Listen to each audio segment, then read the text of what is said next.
एक बार द्वारिकानाथ भगवान श्री कृष्ण उग्रसेन के साथ सत्राजित से मिलने गए, जिसके पास में एक मणि थी जिसका नाम था श्यामंतक मणि।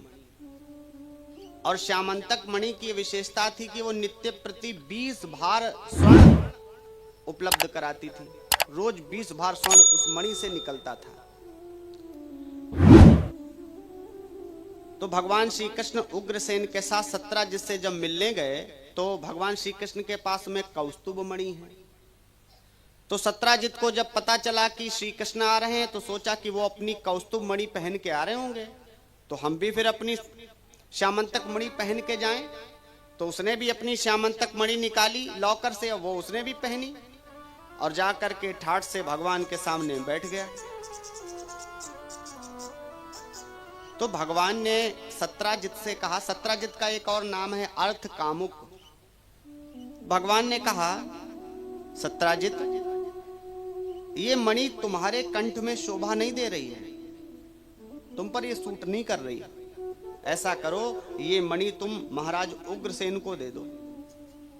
सत्राजित ने कहा, हमने ये ऐसे ही आसानी से नहीं पाई है, बहुत कठिन तपस्या की है तब हमें ये प्राप्त हुई है, तो हम ये मणि किसी को नहीं देंगे।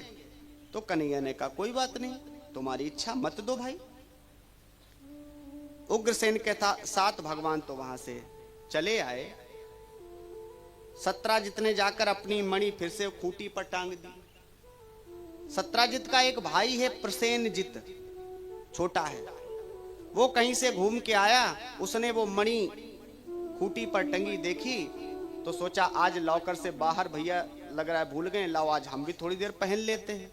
तो उसने भी मणि को धारण किया और घोड़े पर बैठकर लॉन्ग ड्राइव को चला गया। महाराज बोला, चलो कहीं टहल के आते, घूम के आते, दिखा के आते हैं लोगों को, देखो हमारे पास भी मणि है।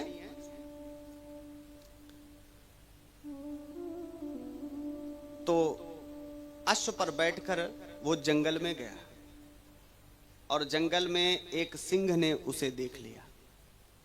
तो सिंह उस मणि की को देखा, जब चमकती हुई मणि को देख करके वो आक्रांत हो गया और उसने प्रसेनजित को मार दिया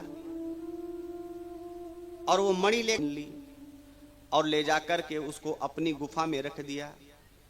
इधर सत्राजित कई दिनों से अपने छोटे भाई को ढूंढ रहा है, ना वो मणि मिल रही है ना छोटा भाई मिल रहा है। तो सत्राजित ने इधर उधर कहना प्रारंभ कर दिया कि एक दिन द्वारिकानाथ भगवान श्री कृष्ण आए थे हमारे घर और उन्होंने हमसे कहा था कि ये मणि उग्रसेन को दे दो, तो हमने कहा कि हम नहीं देंगे। उसी दिन से ना मणि मिल रही है और ना हमारा छोटा भाई मिल रहा है। तो लोगों ने भी कहा कि अरे ये कृष्ण तो बचपन का ही चोर है, अरे मणि भी चुरा ली होगी तो क्या बड़ी बात है। तो हर जगह वो भगवान को बदनाम करने लगा। तो जब ये बात द्वारिकानाथ भगवान श्री कृष्ण को पता चली तो भगवान श्री कृष्ण ने स्वयं ही मणि ढूंढने का निर्णय लिया और मणि ढूंढने के लिए जब निकल पड़े तो महाराज उसी स्थान पर पहुंचे जहां जामवंत जी की गुफा है।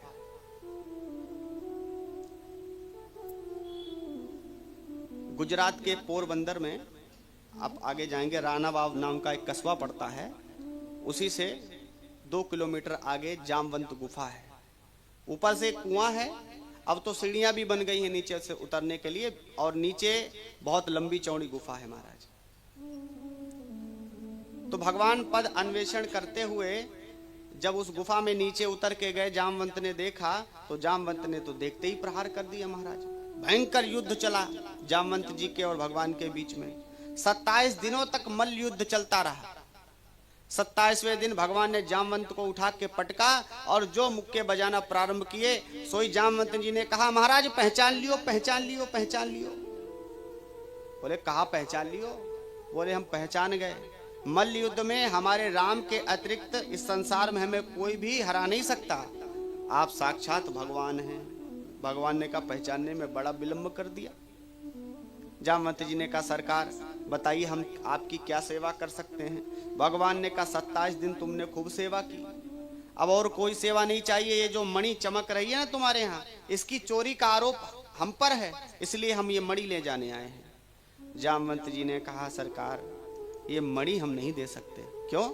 क्योंकि ये मणि तो हमने अपनी पुत्री को दान कर दी है, और पुत्री को दान की हुई वस्तु को पिता कैसे दे सकता है।